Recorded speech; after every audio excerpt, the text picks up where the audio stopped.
के लिए हर स्तर पर चर्चा को तैयार है, पर राहुल गांधी और कांग्रेस और संपूर्ण विपक्ष चर्चा से भाग रहे हैं, क्योंकि उनको मालूम है जब वो सदन के पटल पर चर्चा करने आएंगे तो उनकी जो दोहरा चरित्र है वो जनता और युवाओं के बीच में जग जाहिर हो जाएगा। हम तो खुली चुनौती देते हैं, आइए संसद के पटल पर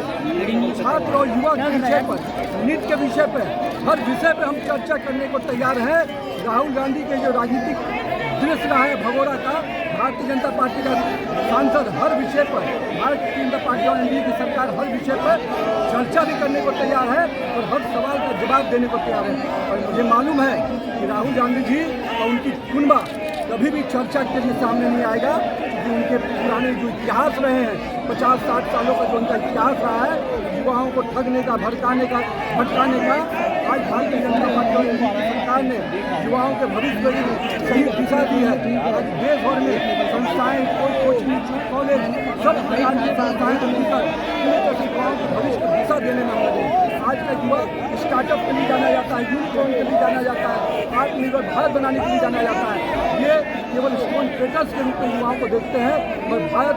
और एनडीए की सरकार और नरेंद्र मोदी का विजन है कि हम पूरी तरह से युवाओं को उनके सुनहरे भविष्य बनाने के लिए संकल्पित हैं, और हम पूरी तरह से वचनबद्ध हैं कि हम युवाओं के भविष्य को सुरक्षित करेंगे। उनके ऊपर जो भी परीक्षाएं में विषय आए हैं उन पर कड़ी कार्रवाई होगी। और मैं तो मानता हूँ कि आज देश का युवा प्रधानमंत्री के साथ है, देश का युवा पूरी तरह से प्रधानमंत्री के उस विजन के साथ है जिसमें विकसित भारत की कल्पना है। तो पीएम साहब ने भी कहा फास्ट ट्रैक कोर्ट का गठन होगा, पीएम साहब ने भी कहा हर विषय पे पहले भी और अभी भी कहा है कि हम हर विषय की जांच के लिए तैयार हैं। Fast track